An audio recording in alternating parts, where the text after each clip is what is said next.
going to go ahead and continue on with our 3.12 information. In this video, we are going to be solving using our trig identities. So in this particular case right here, one of the best things, so we discussed simplifying identities before, or using our identities. Here, we're going to use them in order to solve. And that's when it comes in very handy to be able to know how to simplify using your trig identities, because otherwise you wouldn't be able to solve some of these problems. In this case, for example, let's just change cosine and sines over to x's and y's. And so if I gave you 3x squared plus 4x equals negative 2 plus y squared, if I asked you to solve for x in this particular equation, no matter what you did, your x answer would have a y value in it. You would still have a variable in your answer. You wouldn't have just back a number. So in this particular case, this is where our trig identities come into play. And so we've got to get everything in terms of having the exact same trig identity or trig value if we can. Or trig ratio, I should say. So in this particular case, on this one, I have 3 cosine squared plus 4 cosine minus 2 plus sine squared. What you might think right now is, well, we just learned that cosine squared plus sine squared equals 1. So what if I get that sine squared over here? Well, even if I subtract sine squared over to this side, I'm going to have 3 cosine squared minus sine squared. That's not going to equal 1 or any variety of being able to try and do that. Instead, what I can do is I can recognize that my trig identities also gave me that sine squared was equal to 1 minus cosine squared. So that's exactly what I'm going to substitute in right here. So I'm going to bring this down. So I've got 3 cosine squared x plus 4 cosine x is equal to negative 2 plus, and then I'm going to put this right in here. So I've got 1 minus cosine squared x. Okay, I went ahead and put the parentheses in there. Right now, it didn't really change anything, but what if that had been a minus sign? If that had been a subtraction sign, I need to be sure to distribute that subtraction sign to everything behind it, because I was subtracting all of sine squared, so I would have to subtract all of 1 minus cosine squared. Like I said, in this case, it didn't change anything, but good habits are good. So here, I'm going to go ahead and combine my terms here on the right. So I have negative 2 plus 1. So that's just going to get me negative 1. So let's go ahead and bring all of this down. So I'm going to have plus 4 cosine x is equal to negative 1 minus cosine squared x. My next step, I need to go ahead and get everything over to one side and set it equal to 0, because I've got something squared, something not squared, and then I have a whole number. So whenever I have something like that, I know I'm going to end up factoring, and so I've got to set it equal to 0. So I'm going to go ahead and bring the cosine squared over to the other side by adding it. And I'm also going to bring the 1 over by adding that. Oops, did not mean to go right on through. That's what I wrote.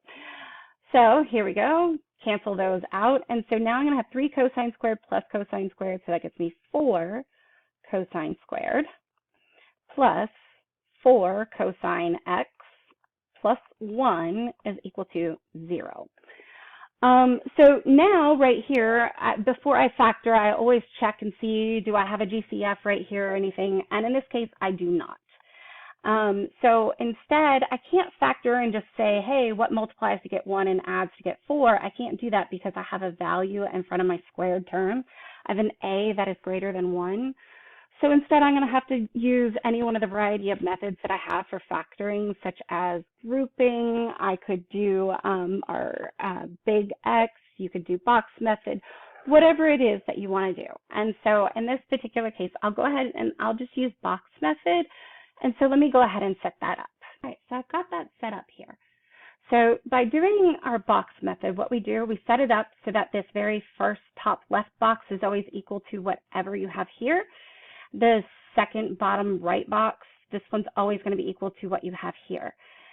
The difference comes in where what you're going to put in these two boxes is what multiplies to get you this 4 times 1 and adds to get you whatever you've got there. So it multiplies to get your A times C and adds to your B, okay? So I have to figure out what can I put together that's going to multiply to equal 4 and also adds together to get me 4 in this case. So here that's going to be 2 cosine x and 2 cosine x. 2 times 2 is equal to 4, and 2 plus 2 equals 4. And so now what I've got to do is I've got to go ahead and look at this, each row and each column, and figure out what do they share. So here in this very top row, they're going to share a 2 cosine. So I'm going to pull that out, 2 cosine x. In this bottom row, I have 2 cosine and 1. They don't share anything except for a plus 1. Right here, I've got 4 cosine squared, 2 cosine x. Again, they're going to share a 2 cosine. And here I've got 2 cosine plus 1. Again, it's going to share a plus 1. So once this is factored, the way that this is factored out, I get 2 cosine x plus 1 times 2 cosine x plus 1. And that's equal to 0 now. And then now I'm going to go ahead and take this and set it up so that I set that equal to 0. So if I have 2 cosine x plus 1 is equal to 0, and this is the same exact thing over here on the right, I don't need to solve it twice. It's not going to somehow change. So I'm just going to go ahead and do that now. And I'm going to subtract 1, divide by 2. And so that's going to get me that cosine x is equal to negative 1/2. And then my very last step is to go, okay, so x is equal to when cosine is equal to negative 1/2. And so I've got to do my cosine inverse. So when is cosine equal to negative 1/2? Well, that's going to happen when it's equal to 2 pi over 3, and then also at 4 pi over 3. That is going to get me my solution set between 0 and 2 pi, just like this wanted me to do. So now I've got my solution right there, okay? Don't forget that you can actually go through and you can check your answer. If I was to plug in 2 pi over 3 or 4 pi over 3 for my x value there, I would be able to check my answer, and the left side should equal the right side. All right, so number 2 right here. Let's go ahead and do this one, okay? Pause my recording because my cat will not stop leaving me alone. So if he starts meowing or being ridiculous while I'm recording, I apologize. All right, so right now I've got negative 3 cosine x. And then over here I've got a negative cosine squared and a sine squared. Now I do not have sine squared plus cosine squared because this is positive sine squared right here and this is negative cosine squared. So I cannot turn this into 1. So instead I have to go, okay, so the only way that I can do anything here is I've got to get everything in terms of cosine, because I can change this sine squared over into 1 minus cosine squared. So that's exactly what I'm going to do. So I've got negative 3 cosine x is equal to negative cosine squared x minus 2 plus 1 minus cosine squared x. Okay. So now I can go ahead and combine some like terms over here on the right. And so I'm just going to bring down this negative 3 cosine x, and then I have negative cosine squared minus cosine squared. So that's going to be equal to negative 2 cosine squared. And then I have negative 2 plus 1, so then that's just going to be minus 1. Okay. Now, in order to solve this, I've got to get it set equal to 0. So I'm going to bring everything to the left. That's going to get me to have a positive 2 versus a negative 2. So we're going to add 2 cosine squared. And I'm going to add 1. And I'm going to do that to both sides. Plus 2 cosine squared plus 1. And it'll cancel out over here. And so now I'm going to have 2 cosine squared x minus 3 cosine x plus 1 is equal to 0. And now in order to solve this, this is no different than if I was to factor 2x squared minus 3x plus 1. So last one I did box method. This one I'll go ahead and do grouping. Off by grouping, that means I have to have things set up so that I have 4 terms. So you keep your first one. So I've got 2 cosine squared x. You split up your second one in some way that you can factor out something from your first thing and from your second thing to get the same thing back. So in this case, I'm going to split this up to have minus 2 cosine x and then minus cosine x plus 1. Negative 2 cosine minus cosine, that's going to get me negative 3 cosine. And so the reason I set it up this way is because I can see that I'm going to have a 2 that they share and a cosine that they share. So that's kind of what I needed to be able to do here. So I'm going to go ahead and take this and I'm going to pull out from both of these terms a 2 and a cosine x, because that's what they're both going to share. And so I'm going to write that on the outside as 2 cosine x, and then I write on the inside what they have left. So once I've divided out that.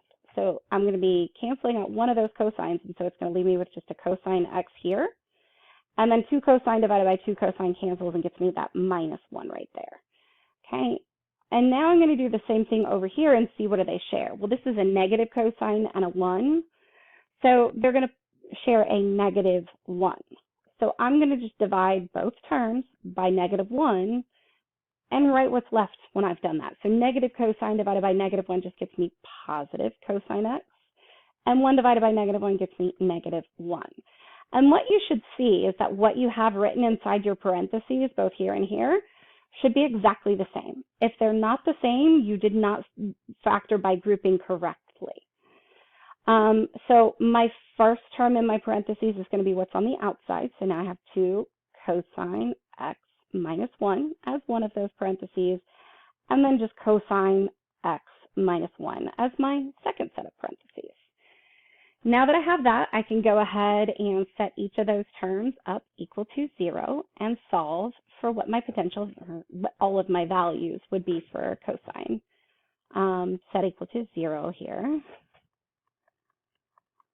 Okay, and so here I'm going to go ahead and add 1, divide by 2, so I get cosine x is equal to 1/2. Here I just add 1, so I get cosine x is equal to 1. And now my last step is to find their inverses. So here I have x is equal to cosine inverse of 1/2. And here I'm going to have x is equal to cosine inverse of 1.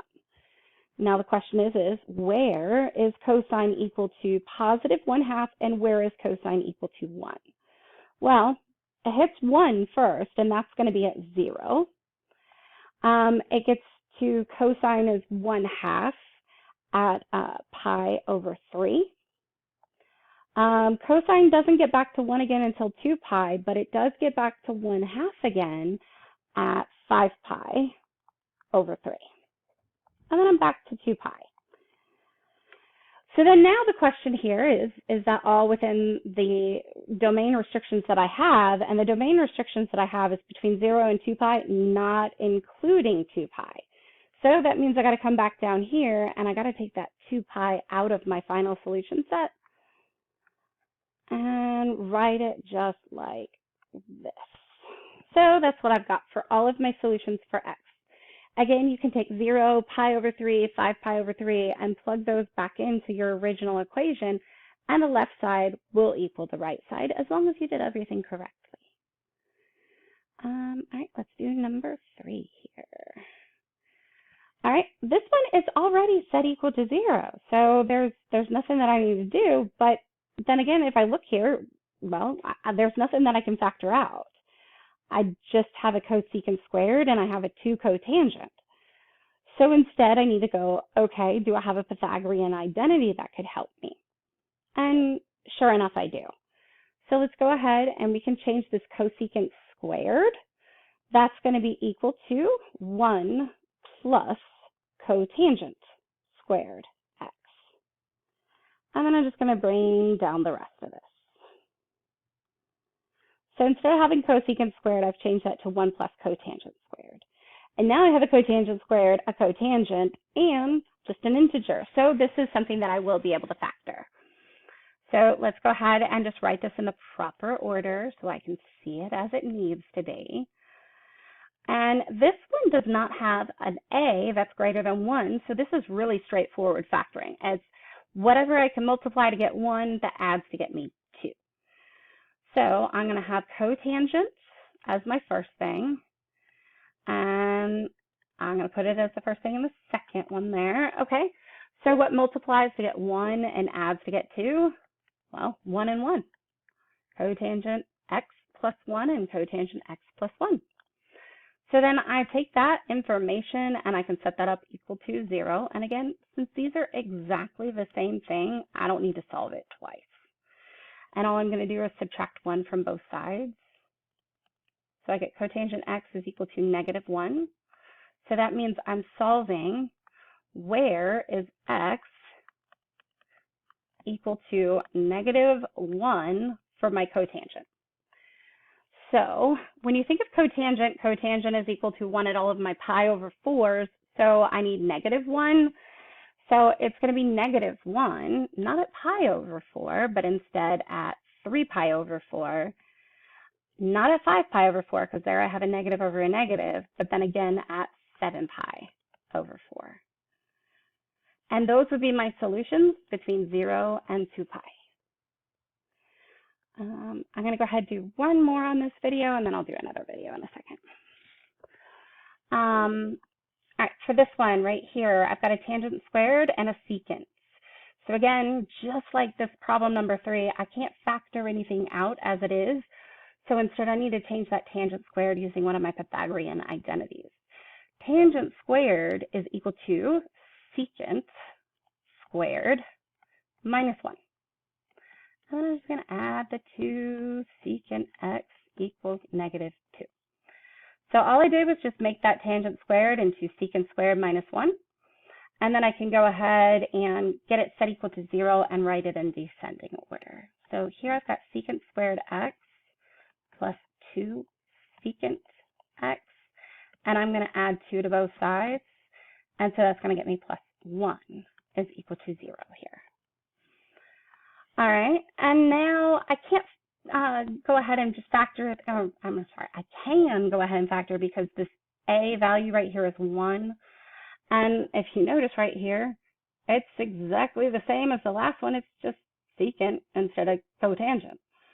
So that's going to be nice and easy.